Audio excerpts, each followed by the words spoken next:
Prezadíssimos irmãos,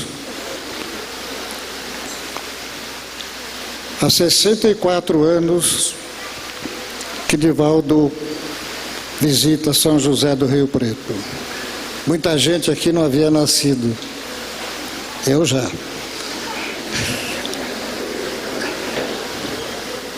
E é muito gratificante a gente ver assim um mar de cabeças, um mar de criaturas simpáticas, amigas, que apesar da chuva, do vento, está todo mundo aqui, não é? Às vezes eu penso que nós não temos muita coisa que falar a respeito de Divaldo Pereira Franco, porque todo mundo já conhece, são quase 300 livros psicografados. Desde 1954 ele vem a São José do Rio Preto, e hoje a internet está aí para jogar no ar as informações, os trajetos, o percurso, os roteiros de Divaldo Pereira Franco pelo Brasil e pelo mundo, do caminho que foi fundado em 1952. Como todos sabem, Divaldo foi funcionário público, aposentou-se em 1980 e toda a sua vida foi dedicada à doutrina espírita. A partir de 1947, quando ele realizou a primeira palestra em Aracaju, a partir dali, nunca mais parou de falar, graças a Deus, não é? Embora baiano praticamente não fala, né? Fala muito pouco. Mas Divaldo é uma exceção. Divaldo tem, como nós estamos notando aqui hoje, e vocês têm acompanhado pela internet, arrastando multidões. Hoje, me disse agora o Ricardo que foram colocadas 3.000 cadeiras. E tem muita gente em pé, viu? E muita gente que não pôde chegar até aqui, que telefonaram, que estão por aí, pela chuva. Quem sabe ainda dá tempo de chegar. Então, meus amigos, nós temos hoje um lançamento muito importante. Perturbações Espirituais. É um livro de Manuel Filomeno de Miranda, que foi lançado em Salvador e hoje está sendo lançado aqui na cidade de São José do Rio Preto. Não é novidade que o médium Divaldo Franco, autor das mensagens, dos livros, dos romances psicografados, não precisava dizer que ele não obtém nenhuma vantagem direta ou indiretamente. É todo um trabalho voluntário, de abnegação, de dedicação. E o resultado financeiro, abatido, é claro, as despesas, é uma das fontes de manutenção das obras sociais, a Mansão do Caminho, com vários projetos, atendendo diariamente mais de 3.000 crianças, jovens, adolescentes e também famílias carentes do bairro Pau da Lima. E ali funciona também uma casa de partos, que está completando 3 anos, para atender as gestantes que não têm convênio, não têm condições de pagar. E então, ali se realizam os partos naturais. É um pequeno hospital, uma pequena maternidade, muito bem instalada. E todo esse trabalho se deve à liderança de Divaldo Franco. É verdade que há muitos colaboradores, há uma equipe dedicada, trabalhadora, mas Divaldo Franco está à frente de tudo. Não só nesse trabalho de Salvador, mas também O mundo espírita deve muito a Divaldo. Ele tem ido à Europa todos os anos, visitando vários países, muitas casas espíritas, instituições, nasceram sob a orientação de Divaldo Franco, com apoio da mentora Joana de Ángeles.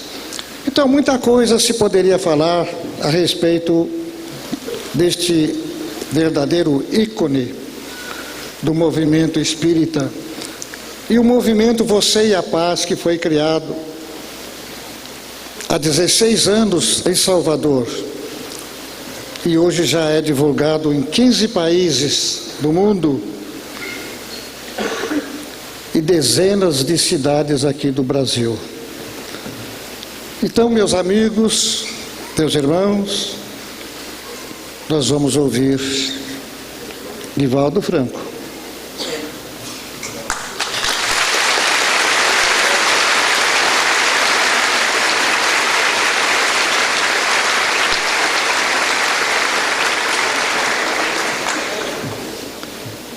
Senhoras, senhores, queridas irmãs, queridos irmãos espíritas, amigas e amigos que nos acompanham através da internet, pelas rádios Fraternidade Espírita, jovens, nossos votos cordiais de muita paz.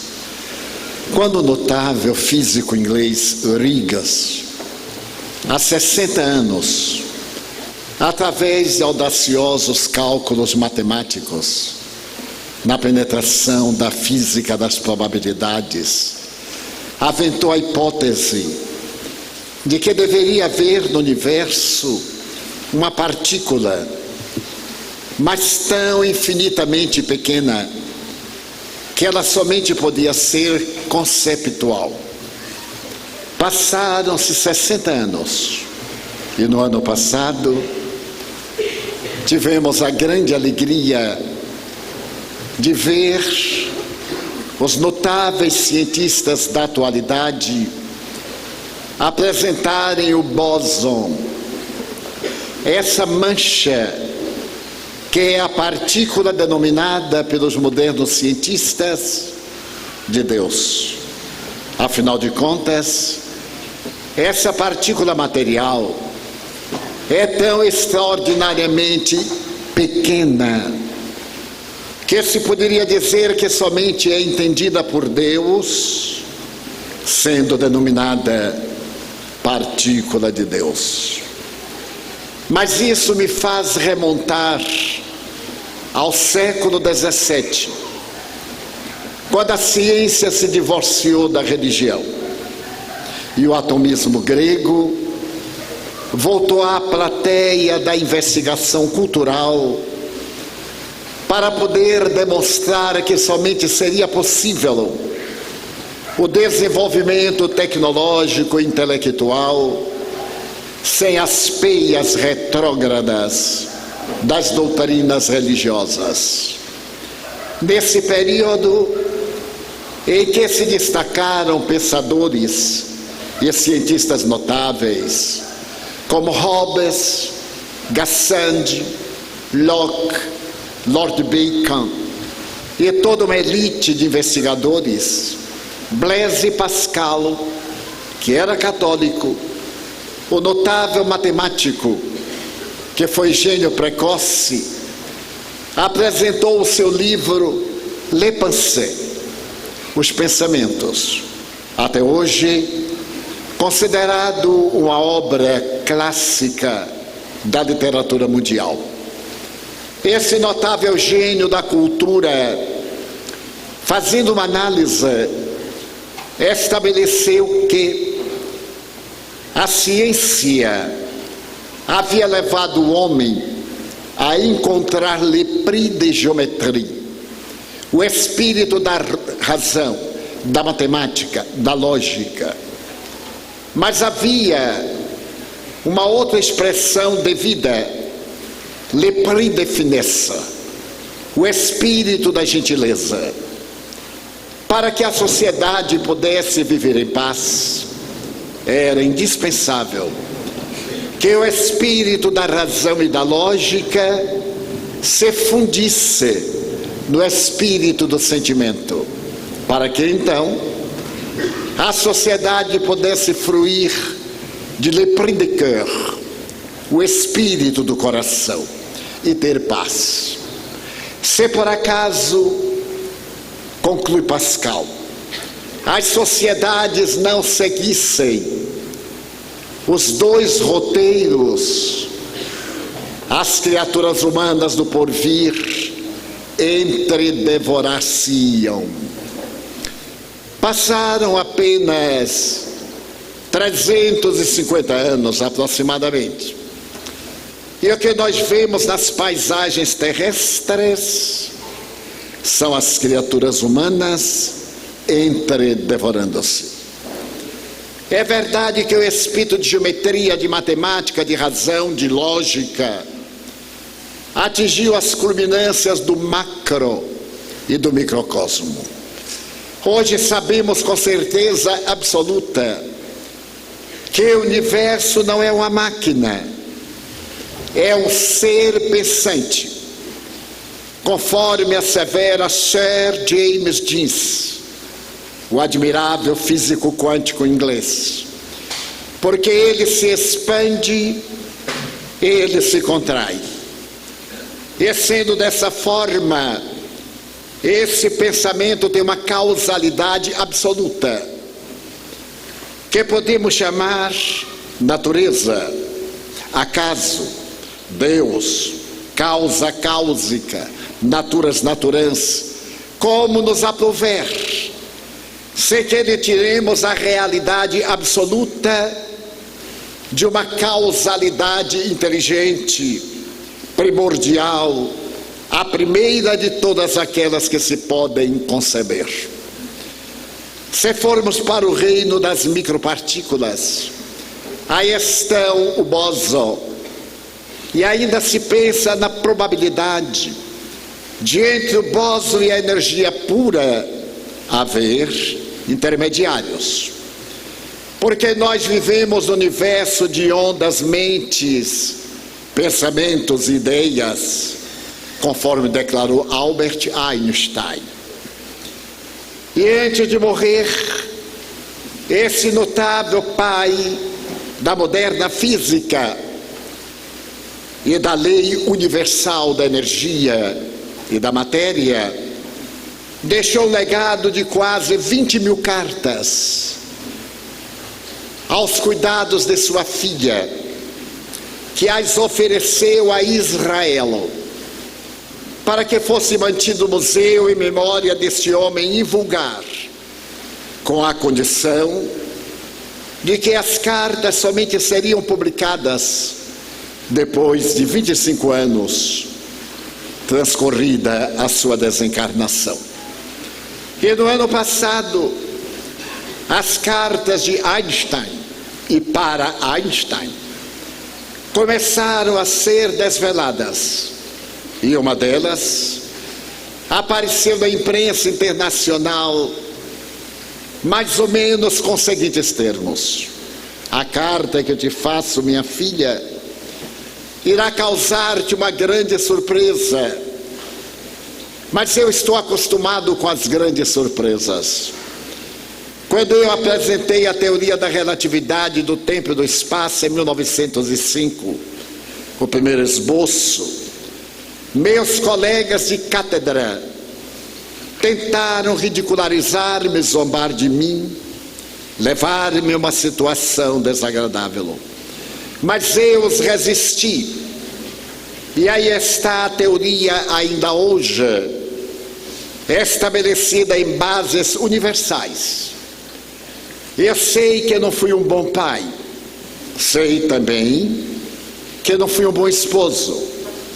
O meu tempo era dedicado à pesquisa, à ciência, às reflexões. Eu desejo dizer-te que o universo possui uma força que é a mais poderosa que a imaginação jamais concebeu. Todos sabemos que existem 4 forças do universo: o eletromagnetismo, a gravidade, a força quântica forte, a força quântica fraca. Mas eu acabo de constatar que existe a força mais poderosa, que se chama amor. O amor é a força mais poderosa do universo. Eu tenho certeza que os meus amigos irão zombar de mim, levar-me ao descrédito, tentarem repetir as façanhas de 1905, mas não me incomodo, porque amor é a única potência capaz de explicar o universo. E o fascinante dessa frase é que no dia 26 de junho do ano 2000, na Casa Branca, no Salão Azul, o presidente da República dos Estados Unidos da América do Norte, Bill Clinton, diante de uma cadeia de rádio e de televisão, com um telefone diretamente ligado a Tony Blair, então primeiro-ministro da Inglaterra, fez a seguinte declaração ipsis verbis: agora, depois da decodificação do genoma humano, nós sabemos como Deus criou a vida.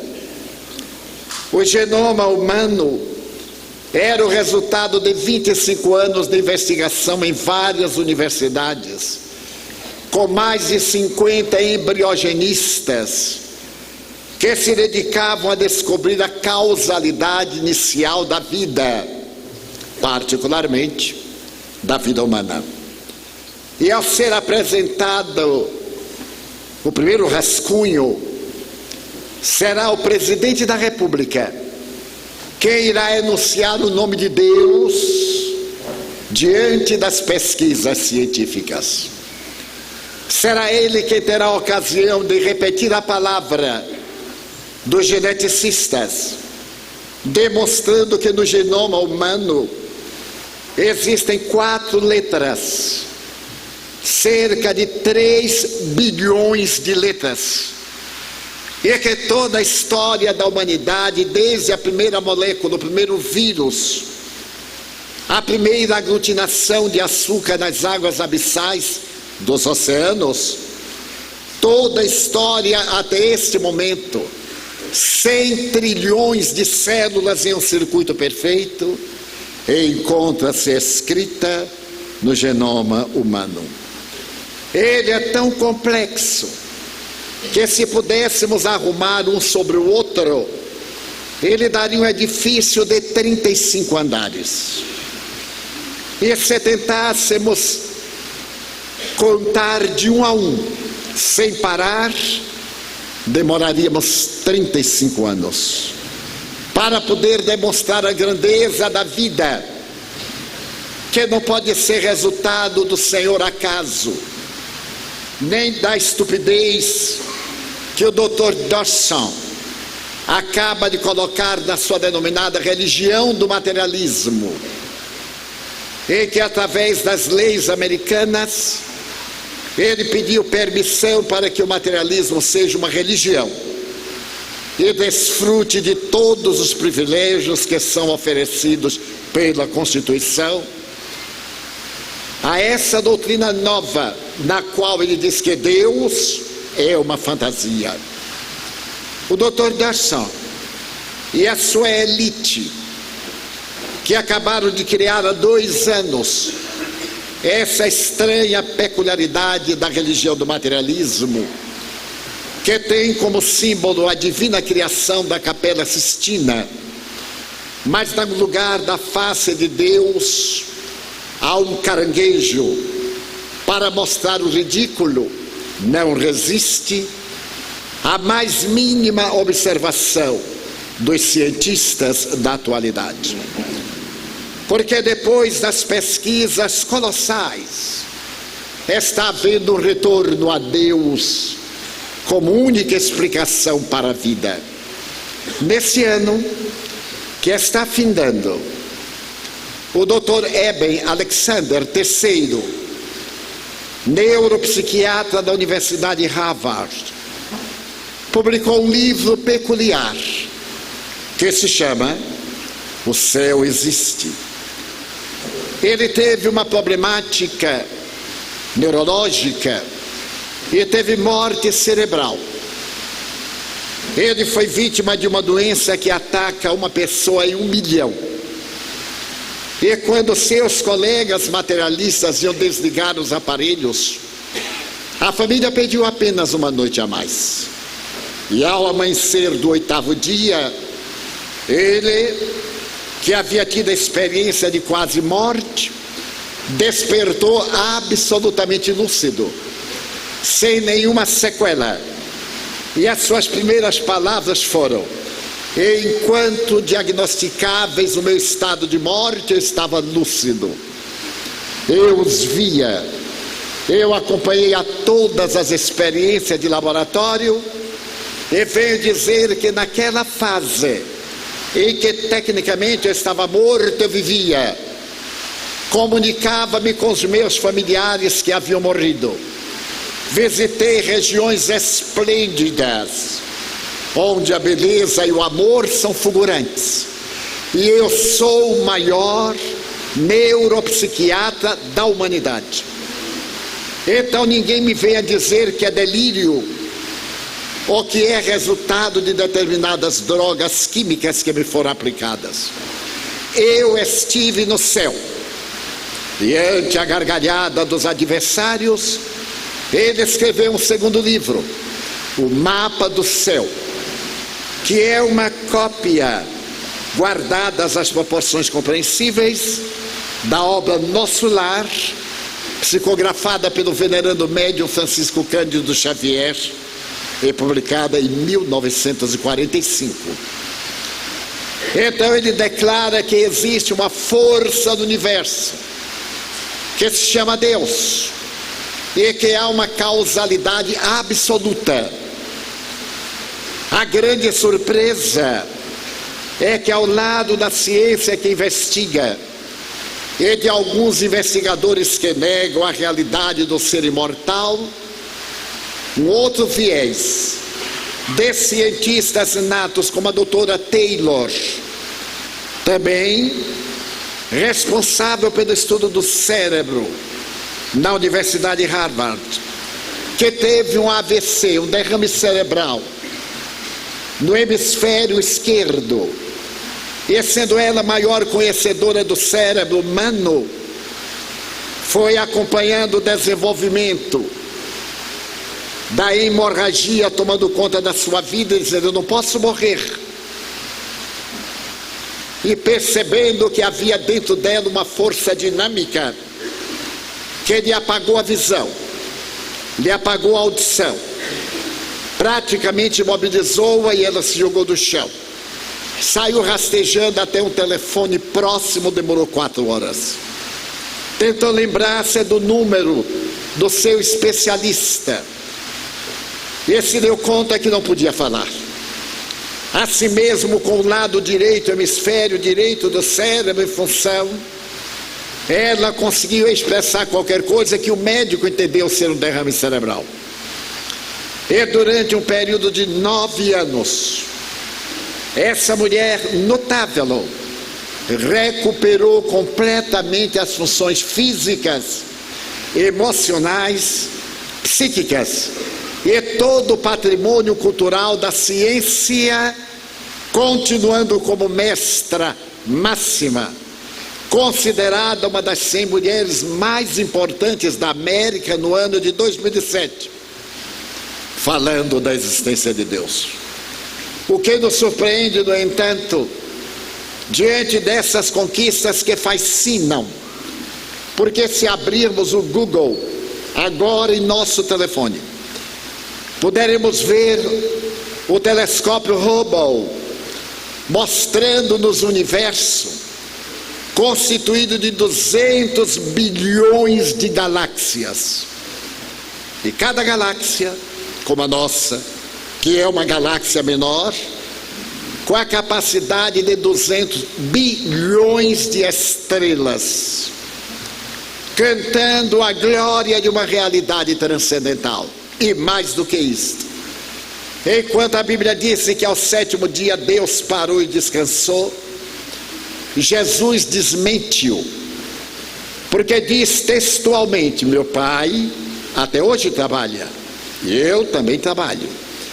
E o Google nos vai mostrar que nesse universo de galáxias, a cada instante galáxias são devoradas pelos buracos negros, e outras galáxias surgem da poeira das estrelas, cantando as glórias de uma causalidade absoluta. Se examinarmos a ciência médica e a sua tecnologia, os gregos, aos quais muito respeitamos e alguns estimamos, viviam 30 anos, 35 anos. Eu tenho 88, absolutamente saudável, porque a ciência nos prolongou a vida, acabou com várias pandemias, riscou do mapa das enfermidades verdadeiras desgraças que assolavam, mas curiosamente outras pandemias vieram substituir aquelas que as vacinas, desde Pasteur, modificaram e fizeram desaparecer do mapa da vida humana e animal. Então ficaremos surpresos com a depressão, que é a segunda causa mortes da humanidade no momento. Nem é o câncer, nem as cardiopatias. É o suicídio defluente da depressão. E até os anos 25, a Organização Mundial de Saúde estabelece que a depressão de tal forma tomará conta da sociedade que será a primeira causa mortes pelo suicídio. E em cada 2 minutos nos Estados Unidos alguém tenta o suicídio com arma de fogo. Em cada 10 minutos um logra o êxito.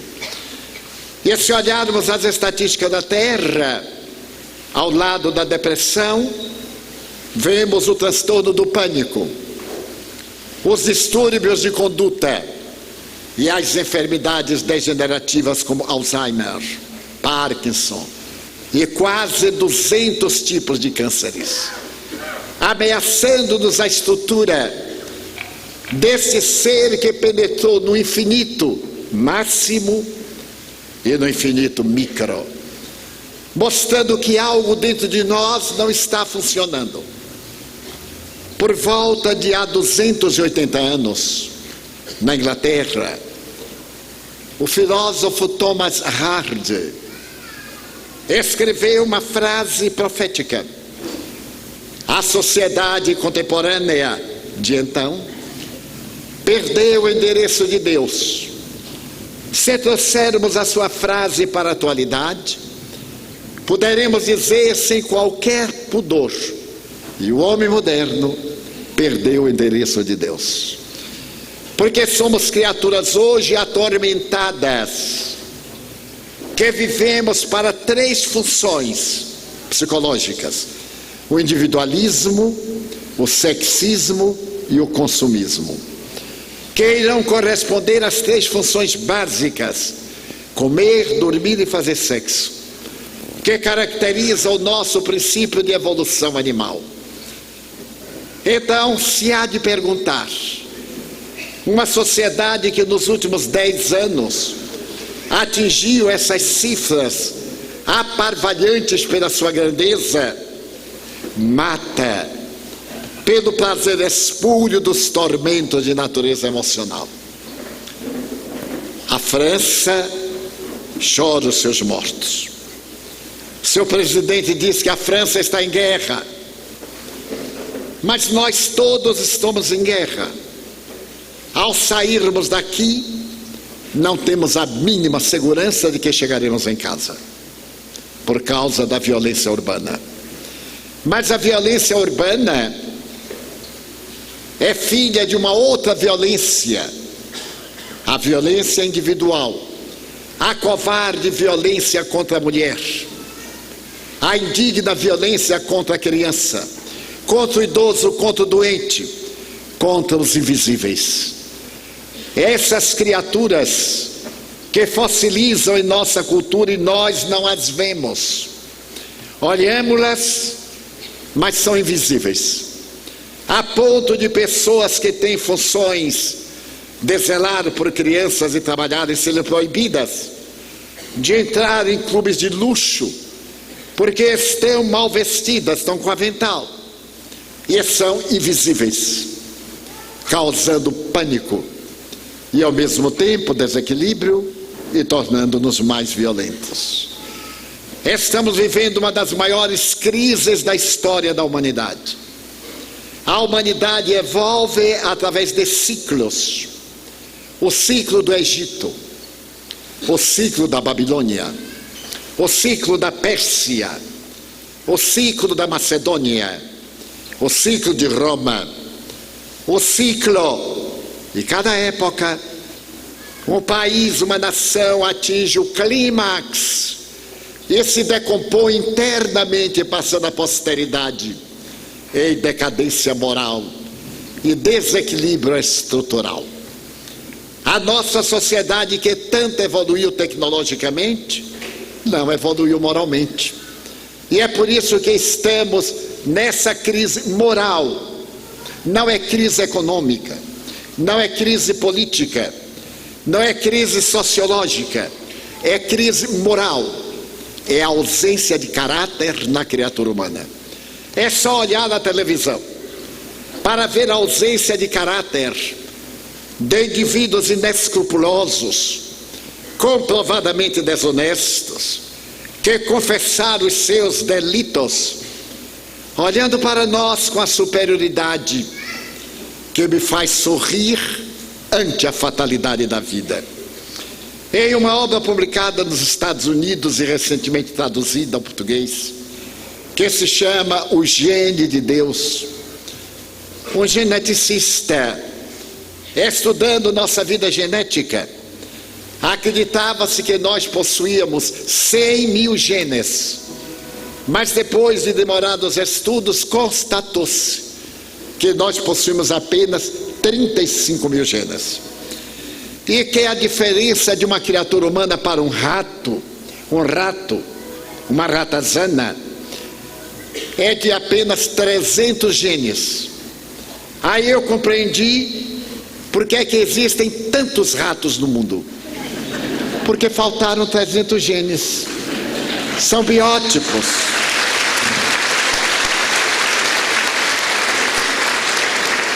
Mas não tem os 300 genes. Não é minha palavra. Leia-se O Gene de Deus, VMAT2. E então nós veremos que o que está faltando é pudor, ideal, dignidade. No século passado, o grande psiquiatra austríaco Viktor Frankl estabeleceu que ninguém pode viver sem ter um sentido psicológico. Ninguém pode ter uma vida sem o ideal. A pessoa que não tem o ideal é um peso morto no organismo da sociedade. A vida, por mais insignificante que seja, só é válida se tivermos pelo que lutar. E quando não temos o que lutar, fazemos o vazio existencial que leva à depressão. E a depressão é tão perversa que ela pode vir no surto bipolar, melancolia, júbilo, melancolia, pode ser unipolar e apresenta características as mais variadas e supressivas possíveis. Ela é tão perversa que alguém deu esta estatística que me pareceu fantástica. Em cada 10 pessoas, 3 são depressivas. Aqui das 4.000, multipliquemos por 3 e vejamos quanta gente depressiva está aqui dentro. Quanta gente aqui dentro está isolada, a sós, sem meta, sem objetivo, com mágoa, desejando que o mundo se acabe para ser o primeiro talvez. Então a estatística prossegue: 3 são depressivos, 3 foram depressivos, 3 serão depressivos. E aquele um que escapa não aguenta, fica depressivo também. Esse é um estado de natureza psicológica, porque não temos resistência para suportar a crueldade de um Estado islâmico. A religião nada tem a ver com o caráter venal desses psicopatas, que declaram publicamente: vós amais e nós gostamos de degolar. E estamos saturados das redes sociais e da comunicação de massa, apresentados os quadros de terror de degola de pessoas que amam a Deus, muçulmanas, mas que não pertencem à casta dos psicopatas. Então são inimigas de Deus, arrastadas por automóveis sem cabeça, porque são infiéis. E todos aqueles que no planeta têm conflitos, e não somos poucos, aderindo a esta tremenda expressão de venalidade da criatura humana. Mas que fazer? Essas citações são desagradáveis, eu reconheço. Saturam-nos. Que fazer? O inverso: amar. Nós já tentamos a guerra, tentamos a hipocrisia, a diplomacia, o comércio sandeu, o comunismo impiedoso, mas o capitalismo insensato e perverso. Só faltamos tentar o amor. E é exatamente o que falta, conforme Jesus havia anunciado. Ele seguia Jerusalém e despedia-se dos amigos. Quando então ele falou do seu testemunho no Gólgota, e os amigos entristeceram-se. Eles queriam o Messias libertador. Mas Jesus falava de morte, de traição, de destruição da vida, de angústia. E tomados de surpresa, aqueles homens modestos têm lágrimas nos olhos, e Pedro pergunta-lhe: não nos deixes órfãos? Terás coragem de deixar-nos órfãos? E ele redarguiu: eu não vos deixarei órfãos. Eu rogarei a meu Pai para que vos mande o Espírito de verdade, o Consolador que o mundo ainda não conhece, que repita as minhas lições, que vos diga coisas novas e que fique convosco para sempre. É o Espírito de verdade. Transcorreram 19 séculos e de repente a pedra tumular arrebentou-se para dizer que o silêncio da sepultura era apenas ficção, porque além da morte há vida. Mas isso não se poderia dizer no tempo que não havia física nuclear, não havia a química nas suas várias expressões, e muito menos as doutrinas psicológicas. Mas agora, com o conhecimento da energia que é matéria dissociada, matéria que é energia condensada, todos nós que temos telefone e que recebemos o WhatsApp, sabemos que aproximadamente 1 trilhão de mensagens estão cruzando aqui o ar. É só pegar e tocar, um toque ligeiro, e já recebemos uma mensagem em 1 trilhão de ondas que não se misturam. Por que o ser humano estaria candidato à morte, ao aniquilamento? Desde Lavoisier, que sabemos que tudo se transforma, nada se perde, é a natureza. Porque a vida deveria extinguir-se depois que usou 4 bilhões de anos. Quando a Terra se deslocou da nebulosa, 2,250 bilhões de anos, desde a primeira molécula, porque o fim, o aniquilamento iria dar-se, se tudo é energia em transformação. Vieram os espíritos e nos falaram da imortalidade, trazendo-nos uma ética, trazendo-nos o ideal, um motivo para viver, uma lógica. Consumir é consumir-se, O sexismo é instinto animalesco que agrada, mas que não dá felicidade a ninguém. Porque se faz sexo sem amor e se tem amor sem a função do sexo. E ao mesmo tempo individualismo. Ninguém é tão completo que não necessite de outrem. Todos nós necessitamos de outrem porque somos animais gregários. E do ponto de vista religioso somos animais religiosos.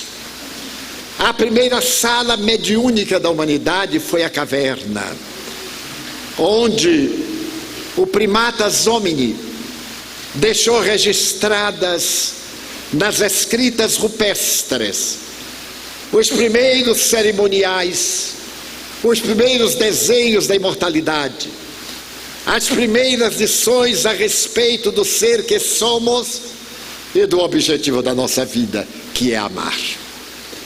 Quando falamos no amor, essa tão barateada palavra que dá vontade de rir, porque a cada instante utilizamos, mas não é esse amor chão, barato, vulgar, mentiroso que nos referimos, é ao sentimento de doação da vida, é ao sentimento de beleza, de estesia, é ao sentimento de solidariedade, é ao sentimento de ideal, para que a vida seja muito mais bela do que se nos apresenta em nossos conflitos. Mas esse sentimento foi enunciado por Jesus, considerado por Ernesto Renan, materialista, o mais notável vulto da humanidade. Ernesto Renan tem a ocasião de dizer: Jesus foi tão grande que não coube na história. Todos os grandes vultos da humanidade nasceram na história. Jesus dividiu-a antes e depois dele. E quando eu li isso a primeira vez há mais de 60 anos, eu me perguntei por que ele dividiu a história. Porque é a personagem que mais amou conforme os padrões da solidariedade humana. É muito comum falarmos de solidão. Até surgiu agora uma proposta muito curiosa. Eu tenho necessidade de colo. Todos nós queremos colo. Voltamos a ser bebês. Mas ninguém oferece colo. Estaria na hora de dizer que tem um colo à sua disposição, para o ajudar, para fazê-lo crescer, para sair da infância dependente, para sair da criança maltratada da psicologia de Jung e tornar-se um adulto. Porque quando nós amamos, nós temos maturidade psicológica. Quando nós queremos ser amados, nós somos crianças com feridas da infância. Então assevera Carl Gustav Jung: o ideal é a base da vida, e Jesus Cristo é o único ser que atingiu o estado luminoso, o estado de plenitude, que ele, Jesus, chamava o reino dos céus. Mas vós podeis, Jesus o disse, se quiserdes, vós podeis fazer isto e muito mais, se quiserdes. Permitam-me, para não se tornar cansativo, narrar uma experiência pessoal en passant. Faz aproximadamente 30 anos, eu me encontrava no país da América Central e deveria proferir uma conferência numa das suas belas cidades montanhosas.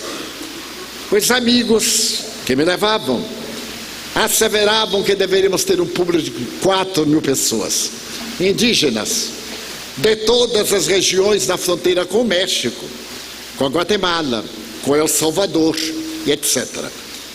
E no dia em que nós fomos, fizemos uma viagem muito bela de automóvel até a cidade, e veio uma tempestade como esta que nós tivemos, e isso me fez retroceder no tempo.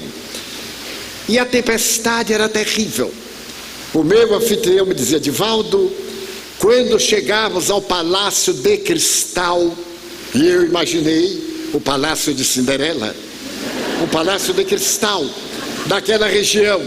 Estava ansioso para entrar no palácio de metal, que deveria ser o nome, e não de cristal. Mas bem, e a chuva não cedia. Eu então perguntei ao amigo, e a chuva? Ele disse, aqui é uma região tropical, e é como o casco de uma tartaruga. Chove, daqui a pouco está tudo bem. E a irmã chuva parecia que não gostava de mim, porque não houve Santa Clara que desse jeito. Eu só faltei colocar a vassoura de cabeça para baixo e a chuva torrencial. Então meu anfitrião me perguntou, você trouxe guarda-chuva? Eu disse, não, quando eu saí de São Paulo não estava chovendo. E assim por diante. É porque eu acho que a chuva não vai passar. Eu digo, eu acho não, eu tenho certeza que não vai passar. Depois de muitas idas e vindas, chove, não chove, eu digo, vamos de qualquer forma. É coberto o salão? Ah, é coberto.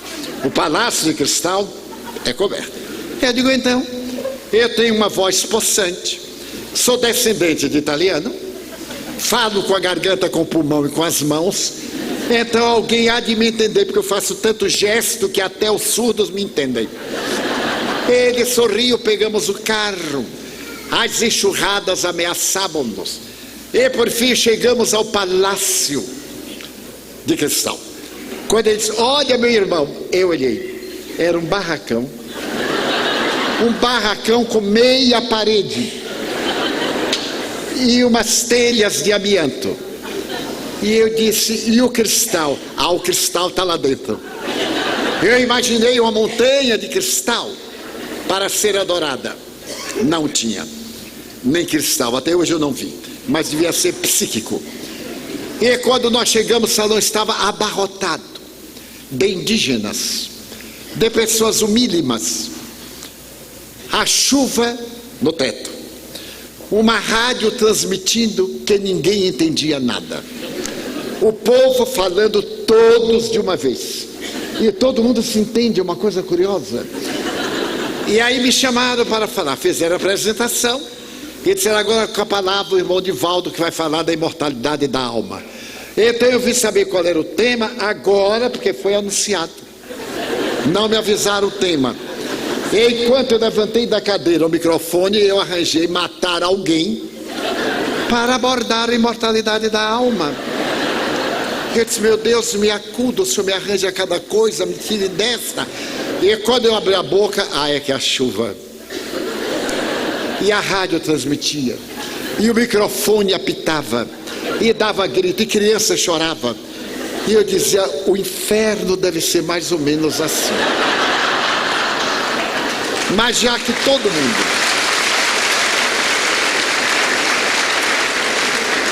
todo mundo estava desequilibrado, eu me desequilibrei também. E continuei falando. Então aconteceu uma coisa miraculosa, faltou luz. Um raio caiu lá em qualquer lugar, faltou luz, interrompeu rádio, eletricidade, microfone. E eu disse, graças a Deus, minhas preces foram ouvidas. E aí me sentei. E o meu anfitrião disse, aqui sempre falta luz.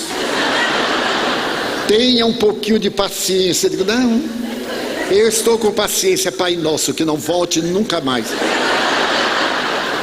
Por fim voltou a luz.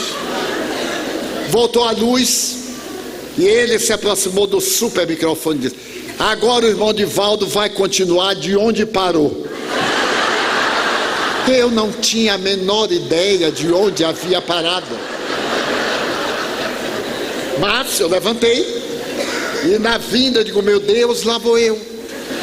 E quando eu cheguei junto ao microfone, aquele ambiente de expectativa, aquelas pessoas humílimas, que não falam espanhol, alguns apenas, que falam o seu dialeto local, eu então olhei e tive uma visão psíquica.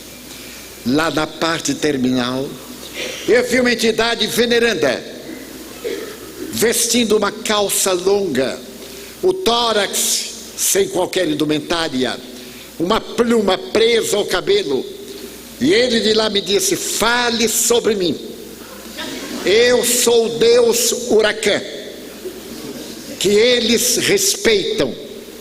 E eu lhe vou contar a minha história para que você lhes conte. E então eu mudei de atitude, concentrei-me. O Espírito deu uma ascensão e formou uma enorme cruz em luz, chovendo pétalas e flores miúdas como fogos de artifício de São João. O auditório estava impactado e eu também. E aí comecei a contar a história do Deus Huracan, até o momento quando dezenas de entidades soberanas adentraram-se para aplicar a bioenergia naquela gente humilde. E os focos de luz, como se fossem verdadeiros reflexos de estrelas, iluminavam a sala sem eletricidade agora, porque se canalizou tudo para o rádio e para o microfone. E eu, tomado de grande emoção, percebi o Huracan, o seu Deus simbólico, esse arquétipo, e terminei. Ao terminar, semi-mediunizado, eles aplaudiram com uma unção que me levou às lágrimas. Eu me preparava para sentar, quando veio um jovem indígena e me perguntou assim: você é o enviado do Senhor? Eu disse: não, meu filho, eu venho proferir uma conferência, falar do Deus Huracan. Porque a minha avó é xamã, ela é médium, e ela recebeu uma mensagem de Huracan, dizendo que viéssemos escutar o enviado do Senhor. Ela está ali, é paralítica. Nós a trouxemos no animal, eu a conduzi, ela não fala espanhol, e então ela quer saber se o senhor é o enviado daquele chefe nosso. Eu perguntei: qual é a condição para ser o enviado do Senhor? Fazer uma cura. Eu disse: eu não sou nem o enviado, nem o esquecido. Porque como é que eu fazer uma cura? Mas uma cura a quem? Aquele rapaz que está ali. Eu tinha notado que no palco se encontrava um rapaz um tanto retorcido, mas não me deu maior preocupação. Eu disse: como é que eu tenho que fazer? Dizer para ele levantar-se e andar. Eu digo: ele está brincando. Mas eu não tenho a faculdade de curas.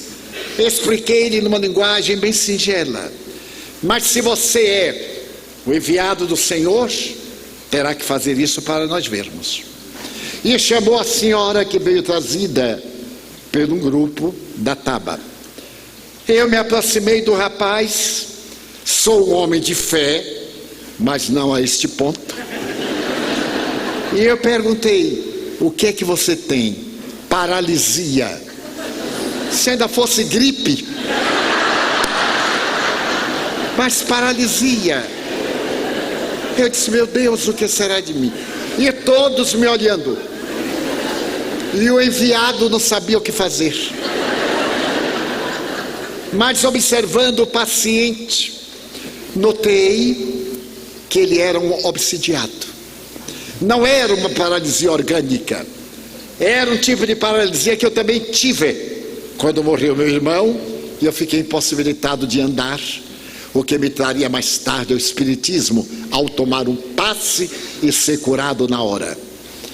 Então eu me recordei e percebi a entidade perversa que zombava de todos nós. Então eu perguntei ao rapazinho: você crê em Deus? No Deus Huracan. Eu digo: então, em nome do Deus Huracan, que é o representante do Pai Celestial, eu ordeno, saia dele, em nome de Jesus Cristo, e ande. Por pouco a dúvida não me perturbou, mas no momento eu tinha certeza. Então eu vi o rapaz ter uma convulsão, como se fosse uma crise epileptiforme, começou a babar, a debater-se, quiseram ajudar. Eu digo: não toque. E daí uns 3 a 5 minutos Ele entrou no estado de languidez, distendeu as pernas, levantou-se e andou. Quase que eu caí. Quando ele ficou em pé, eu perguntei: mas você era paralítico mesmo? Sim, Senhor. Ele disse: então ande. E ele deu os passos oscilantes. E aí veio a senhora e me disse: é o representante do Senhor. Eu perguntei: mas como a senhora sabe? Porque o representante do Senhor traz a estrela do amor na alma. E o Senhor ama. E a estrela do amor se apresenta como caridade. O Senhor não teve medo de fracassar. Então nós o respeitaremos a partir deste momento. Desnecessário dizer que foi a maior lição da minha vida, de imortalidade.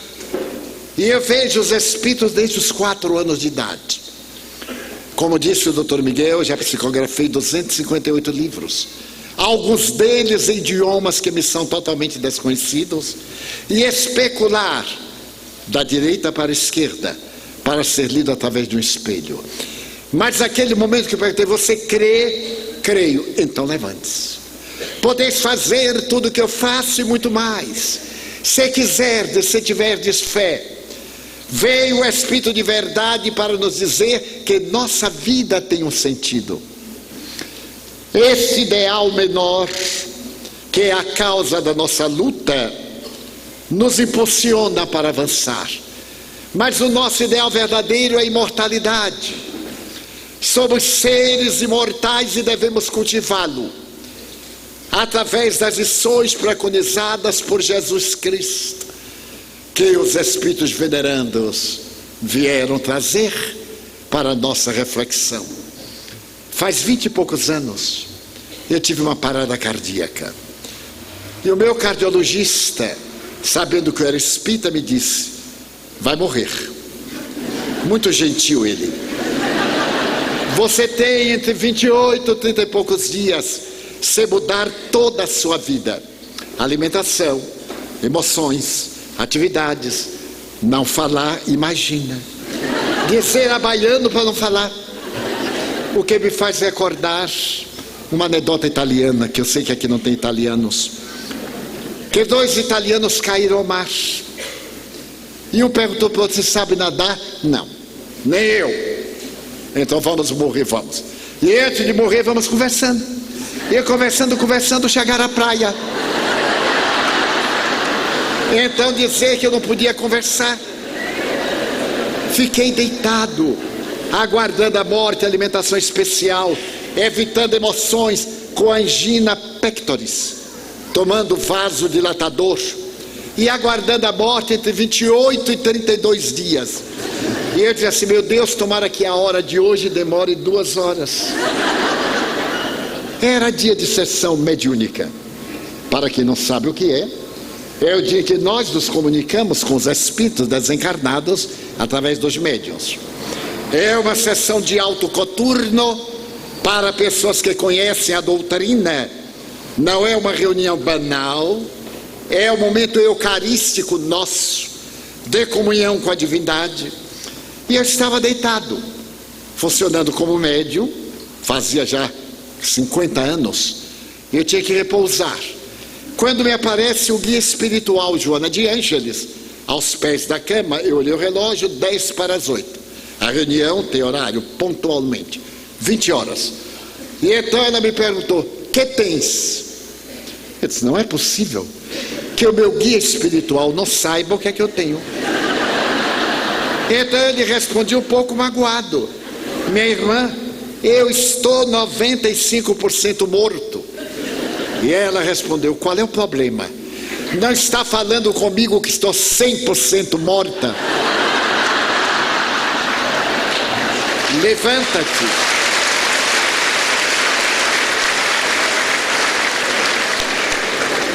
Levanta-te, vamos trabalhar. Eu disse: eu morro. Porque o médico me disse que eu posso ter um infarto outra vez, uma parada cardíaca. Eu estou aqui com uma espada de Damocles sobre a minha cabeça. Quanto tempo ele te ofereceu se tu trabalhares? Ele disse que se eu andar, ando e acabou-se.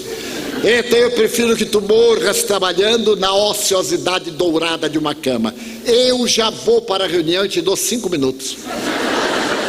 Eu disse, não é possível. Esse guia quer me matar.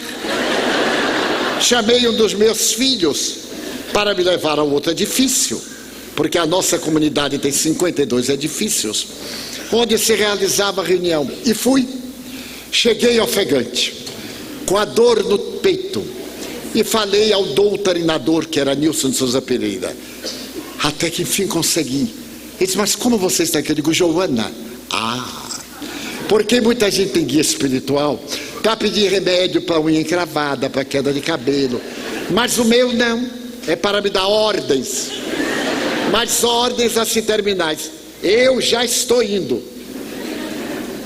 Ou no imperativo, vem tu, rápido. Eu digo, peraí um pouco, deixa calçar o sapato, vem de pés descalço. Não dá tempo. Muito bem. Começamos a reunião. Para quem não sabe como é, diminuímos as luzes para ficar um ambiente agradável. Oramos, lemos um texto do Evangelho, comentamos. E logo começamos o transe. Vem uma entidade nobre, diz a reunião de que se tratará. Vêm os espíritos que sofrem, se for o caso, os que nos perseguem, os que têm sede de Deus. E há um diálogo terapêutico. Alguns médios psicografam, eu psicografo. E na etapa final vem o mentor dos trabalhos, dá a mensagem terminal, 1h30 depois exatamente encerra.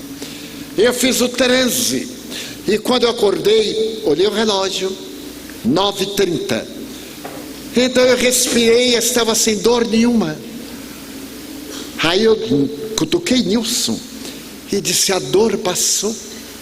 E como não sou de falar muito, eu digo assim, nossa, olha que benefício. Aí Joana apareceu no outro lado da mesa, e agora, cale esta boca pelo amor de Deus. Deus retire as energias boas que lhe demos. Vá repousar. Eu fui repousar. Aqui estou, 20 e poucos anos depois. E o meu médico desencarnou. Eu fui ao enterro.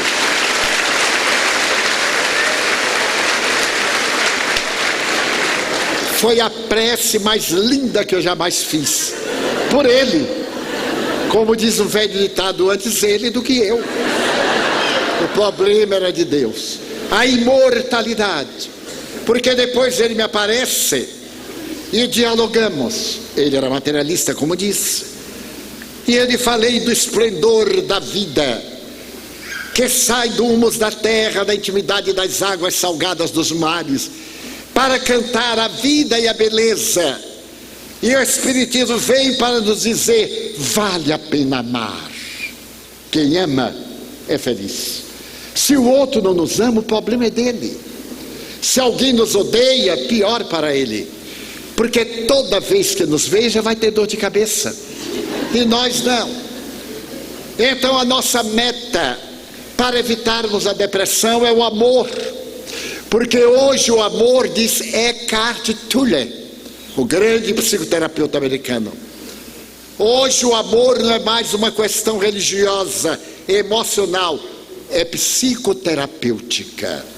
Quem ama não adoece. Quem ama tem doenças, mas não fica doente.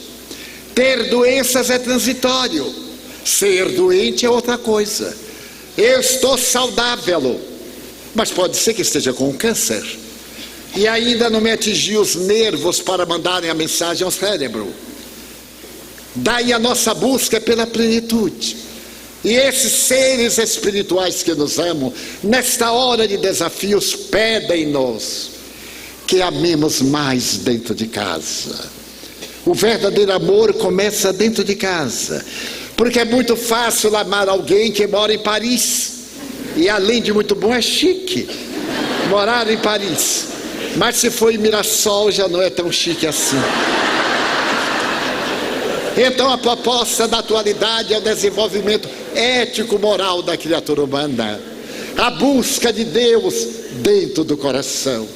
Na questão 919 do Livro dos Espíritos, Allan Kardec pergunta: qual o método mais eficaz para sermos felizes no mundo e lutarmos vencendo as nossas más inclinações?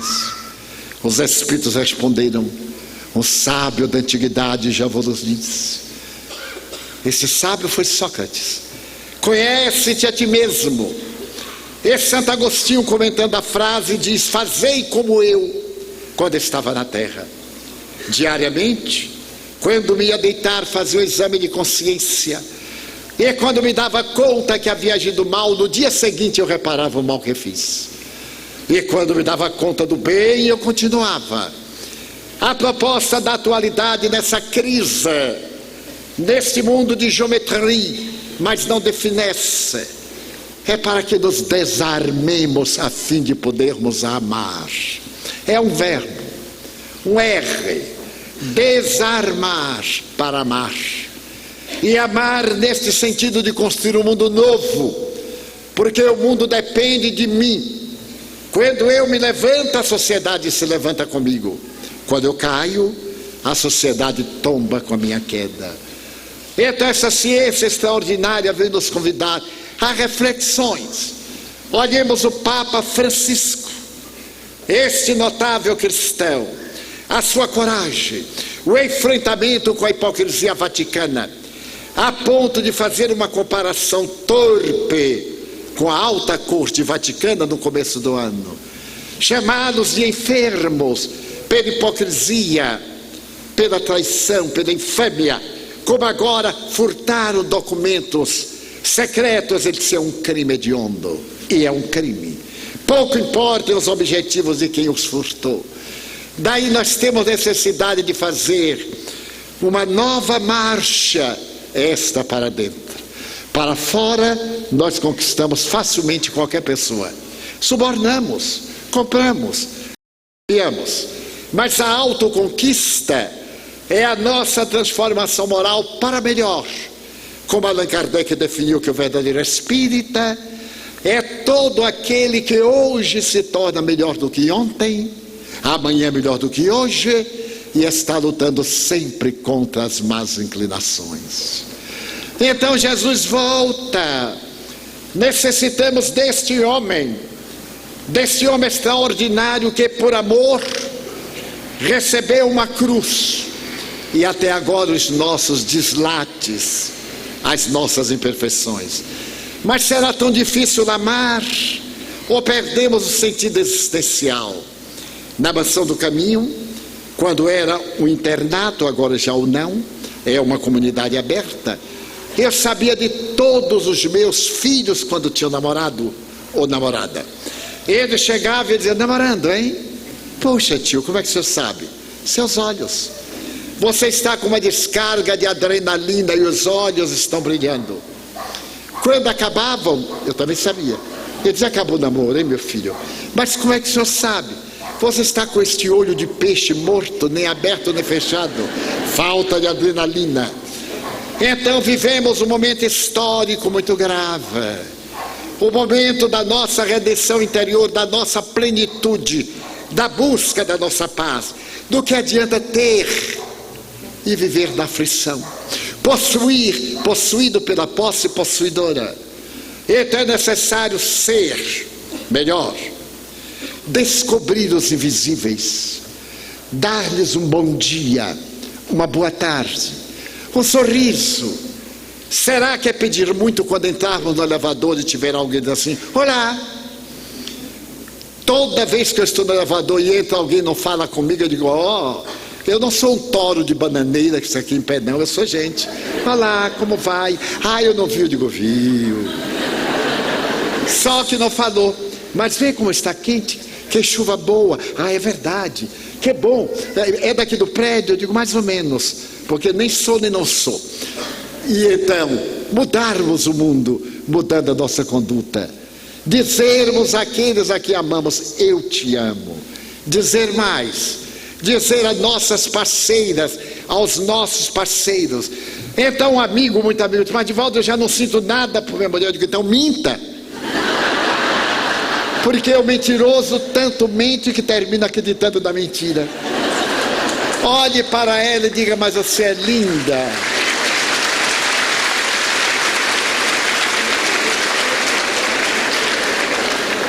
Em uma bela obra publicada por um autor da Broadway, O Cavaleiro Preso na Armadura, que é uma bela obra de psicologia, de libertação do ego, há uma pergunta em que um gênio pergunta ao cavaleiro: você amava sua mulher ou precisava dela? Ele: eu amava. Não, você usava. Porque o seu amor não lhe dava aquilo que ela necessitava, que é ternura, que é carinho, que são palavras. É nada mais do que a convivência, a tolerância. Numa hora infeliz, diz assim: eu te desculpo, eu te amo muito, podes fazer o que quiseres, não há que não fique desarmado. E se o homem conseguir ouvir da mulher uma palavra com 3 letras, bem, ele se derrete. Porque o homem é um ingênuo, coitado. Bem direcionado, dê a impressão que ele é que dirige a casa e dirige a ele. Tudo se resolve. Então o amor tem que encontrar lugar em nossa coletividade, a começar de nós, pelas 1000 maneiras de encararmos o mundo, como está escrito em o Livro dos Espíritos 685, letra A. A educação libertará a sociedade, mas não a educação convencional que se adquire pelos livros, a educação moral, aquela que se dá em casa. Pais amarem filhos, darem menos instrumentos eletrônicos e mais presença, do que darem os aparelhos para se verem livres. Porque muitos damos coisas porque não queremos dar-nos a nós mesmos. E ninguém educa subornando. A educação nos leva à coragem de dizer não, e acabou-se. Porque eu amo você, eu nego. Ah, mas o pai de fulano cede porque não o ama, quer ver-se livre dele, mas eu amo. Você não se verá livre de mim nunca. E se a pessoa for culta, ainda pode dizer até bonito: você não se verá livre de mim, never. Então mudar a nossa estrutura, cantar o hino ao amor, à fraternidade, ao perdão. Quanta depressão por causa de mágoas. Vivemos sobrecarregados de mágoas, de queixas. A cada momento que eu encontro uma pessoa, diz: mas Divaldo, é sobre da última. Eu digo: qual a última? Porque são tantas últimas de uma vez.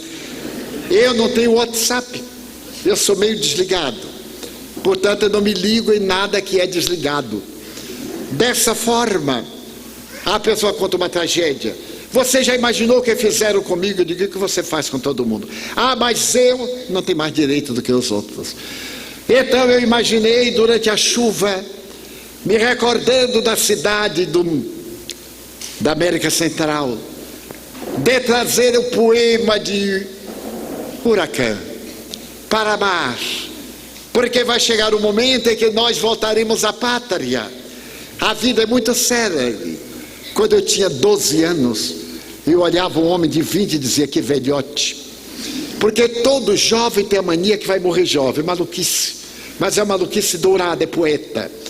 Quando eu completei 20 anos, eu olhei para o de 40 e digo: meu Deus, 40 anos, que coragem de viver tanto. Então eu completei 40, me olhei no espelho e digo: para 40 até que está bem. Saltei para o de 50, como é que vive meio século? Olha que meio século, são muitos anos. Aí eu completei 50, olhei para o de 70, digo: 50 está bem, mais 70. Arrastar os pés, colocar a dentadura no copo,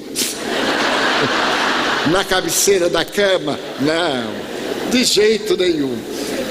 De repente eu me barbeava, era dia do meu aniversário, 70 anos, eu quase tive um surto depressivo. Olhei: 70 anos, Divaldo, 70 anos, que horror, fiquei com tanta pena de mim. Mas aí eu vi o velhote de 80, E quando eu estou para pegar o avião, que aquelas moças lindas têm preferência às grávidas, crianças de 2 anos até 2 anos, cartão verde, amarelo, roxo, cor-de-rosa, e o pessoal da melhor idade, e aí vem a melhor idade, eu viro de lado para não ver a melhor idade, porque eu adoro a pior idade dos 40 anos, mas a melhor dos 70, vantagem, não paga ônibus, olha que vantagem. Então eu fico olhando, e um dia uma jovem se atreveu a olhar para mim, o senhor quer entrar? Eu digo, sim, porque eu tenho cartão vermelho, mas não cedi. De repente, eu completei 80 anos, aí eu senti um peso, mas eu vi um velhote, que engoliu a bengala, durinho, de 90, e disse, olá boy, espere por mim, mas agora eu já estou com a meta de 120, por causa da ciência. Então,